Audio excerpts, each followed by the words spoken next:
I have a passion to work with children with special needs myself because I've seen my son grow into that and to be able to finish school just because he had that support.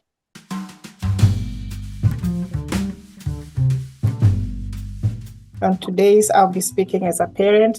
You will hear me talk about parents, and I will also talk as an educator and somebody who have worked with immigrants for about 10 years. The topic today that I'm going to start with is societal issues, educators, administration, for example, IEP, meeting and services for family, the immigrant children with special need. I will start by myself. I have a son. My son has cerebral palsy. He was born here when I had just come 2 years when I came in. And he was born with cerebral palsy. He has gone through the school system here in Medford and graduated high school, Lexington Christian Academy, and graduated with a bachelor degree. He's working within Medford right now. And there is success when you have children with special need, but the struggle still remains. So I'll speak from my heart and what for the things that I've gone through myself, and also the people have helped. I still do help people, as you heard. I'm a chaplain. So recognizing that a child didn't ask to be an immigrant or refugee or a child at that point, there's this belief that children, sometimes when they come as refugee, they are a certain way. Because they're immigrant. But I want to say that their struggle as an immigrant or a refugee is hard. The fact that they have a child with special need and they have other children, they have to come in a new country, it tends to be very hard. So for them to understand how to help the child who has a disability is overwhelming from the other things that they're going through as immigrants. It's lack of proper resources, because once when they come here, they're looking for resources for themselves to settle down, to be able to get a job. If it's a refugee, they're only given like six months to settle down, looking for a job, looking for schools, looking for resources for that child who has special need or has a disability. The parents go through so much, and the biggest barrier is learning that their child has disability, whether they are born at home or they are born here. And the other one is learning the language, not only language to be able to help their child with disability, but the language of English, to learn English and be able to digest everything that they come to in a new home. Every child is different, and the diagnosis is very different from each disability, even though, for example, my son has cerebral palsy.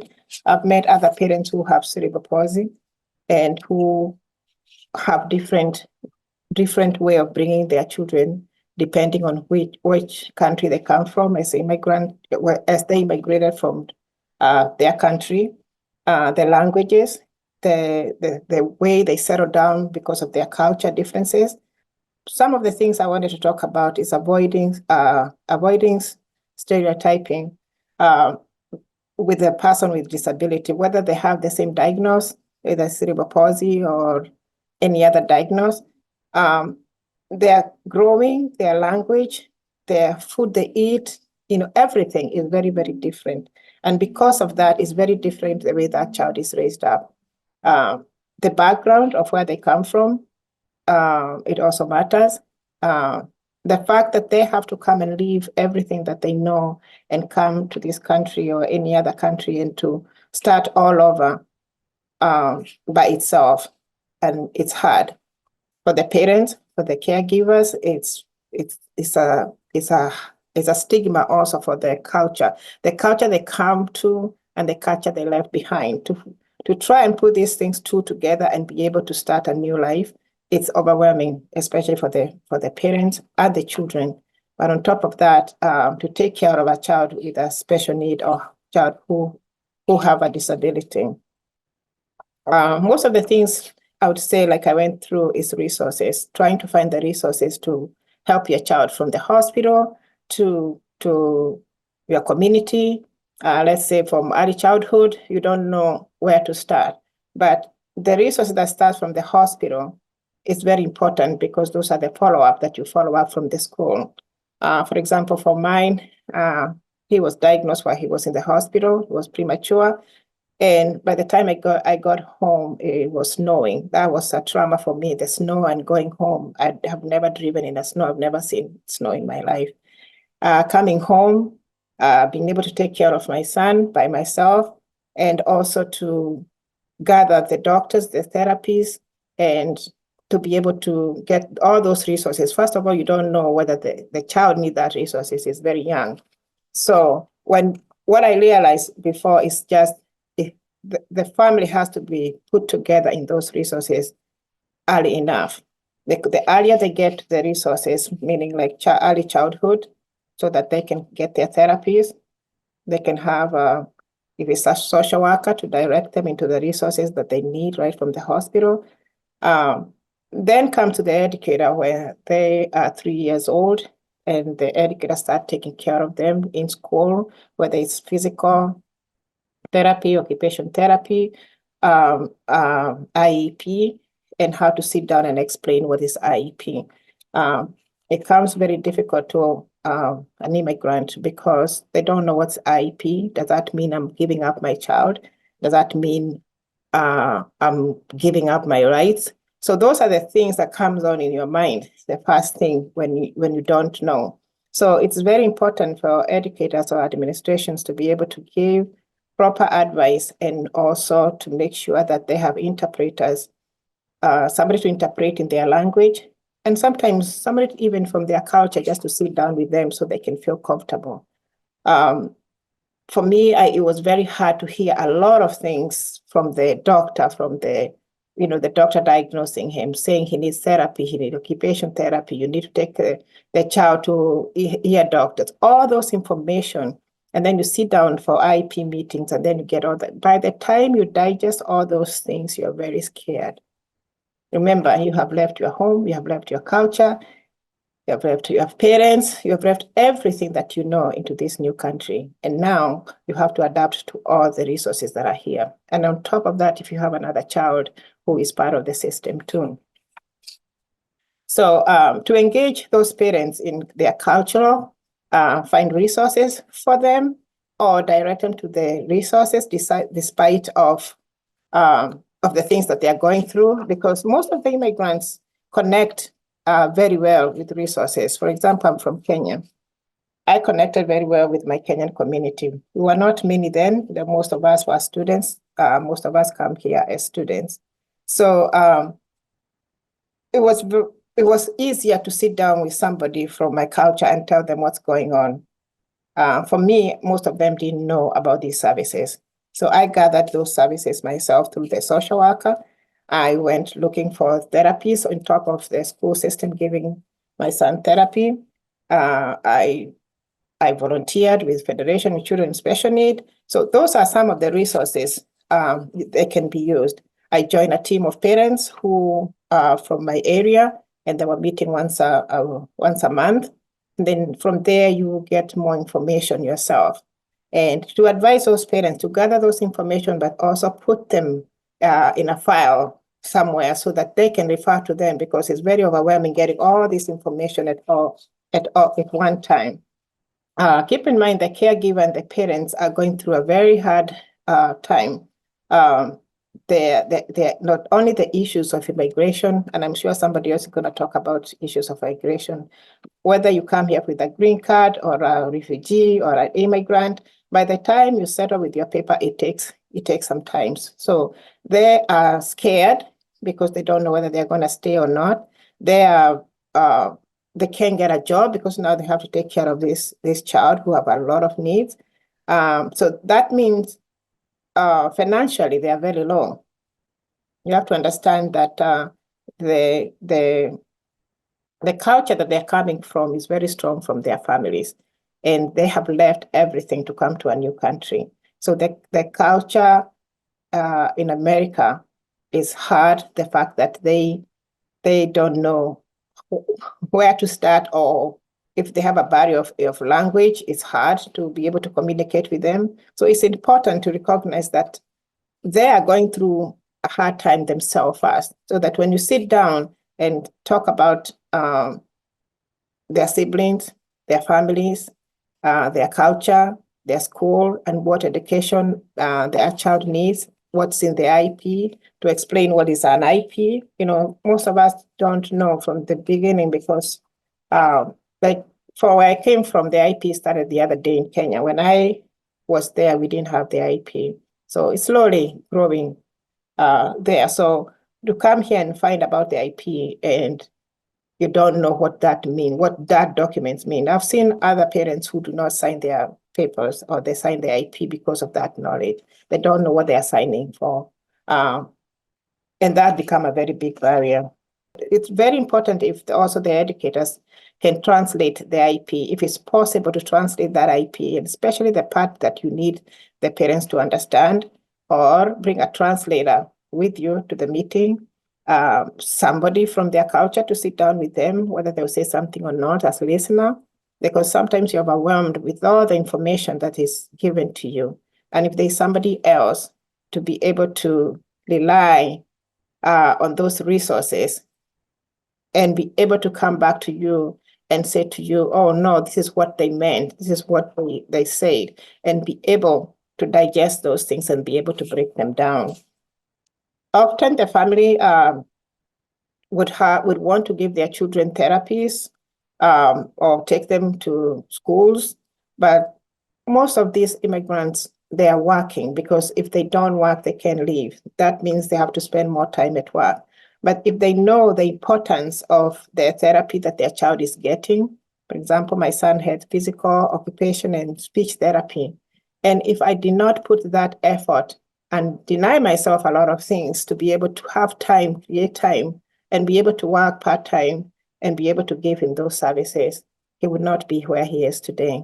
But we have to understand most of those parents need to work. So if you have meeting with them during the IP and they change their time, try to have the resources that they can be able to use. Let's say Zoom. Now we have Zoom, things in writing, or meet them where they are. I believe for the IP, you have to be met from home. But if you can even have meeting in a Zoom, if it's possible, and then that's, I would say, to meet face to face is much better. But if the IP has stayed for a year, give that options, because that option might be able to help that parent to be able to work and be able to have time to be in the meeting. The other thing is supporting them in classes and learning the differences. Support the children, let's say, for homework or the workload, and those are part of the IP, but explain to them what that means for their children so that they can be able to get the resources to help their children or them what they need. The other resources that was very helpful for me is staff's universities around the area where I am. So use the resources that are there. High school student, university student, they'll volunteer their work or pay them a little minimum to something to pick up your child by the time you come from work, and be able to use those resources that are around your community, or somebody from your church or from your nationality that can be helpful to be able to support you. So give them those resources. I also would say it's good for educator and administration to be able to gather those resources and be able to put them in a file that when they get somebody else, they can refer those resources to them. So for me, I would say that most of the work that I've done here is to help, to be able to help my son was my community, the school system, the speech and occupation, and all the therapies. People would sit down, administrations, the IP team sit down and explain what that means, what they're explaining to me. Be able to use the resources around me, from my church, from my community, from the school system, from other school systems like university around us, or some things that are in our community, high schools, that can be able to help that parent, because if they help that parent, then it's easier to educate a child with special need. I think I've given most of what I had, and I'll give it back to Aliera for question. I hope I didn't talk too fast. No, Esther, thank you so much. And I really appreciate how you were focusing on coming from a place of empathy and understanding where these parents are coming from. If anyone has any questions for Esther, now is the time to ask. If you could put them in the Q&A box at the bottom, that would be great. But to get us started, Esther, I wanted to bring up a question that we've received a lot, especially prior to this, from people planning to watch this webinar. And for many people, the teachers report that they find it very challenging talking to parents when they're trying to suggest that from their perspective, it seems like the child might benefit from some specialized instruction, and then talking to parents who, as you said, are a little bit resistant or appear to be resistant to that idea. What suggestions would you have for educators to begin this conversation? Or what are some things they could do to go about having this conversation with families so that it is productive?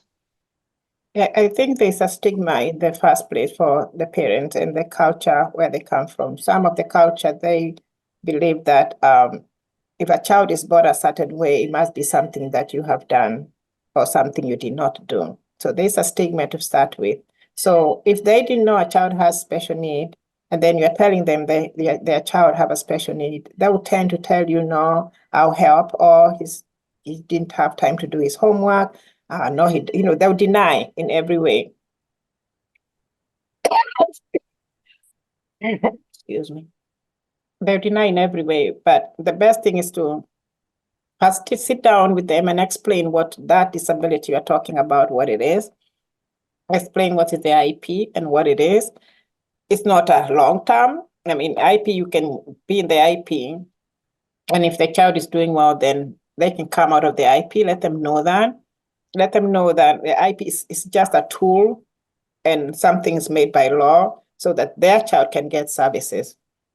Whether they need them for a long term or they need them in a short term, it doesn't matter. So an IEP is something good for you so that you can be able to reach out the things that you need. And if it comes to a time that you don't need, your child needs those resources, then you can still come out from the IEP. Mostly to understand what is IEP means and what it is for. And once they understand that, and that's why I was saying the language, there have to be somebody who would explain that. Somebody who they can understand that IEP is a good thing, it's a good tool.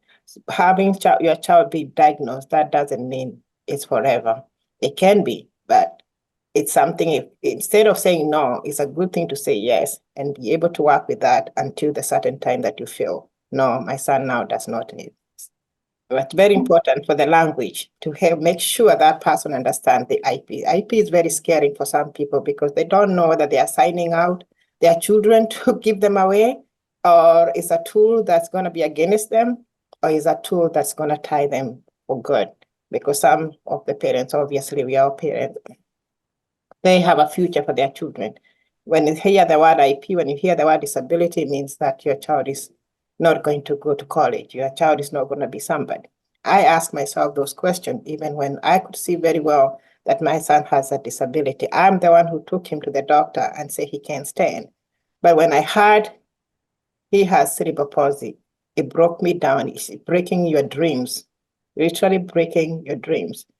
That the other things now you go on to understand or to digest of IEP now. Am I going to give up my child? So it's very important how you explain. For me, I had the doctor, the speech therapy, the social worker come together and told me what my son had.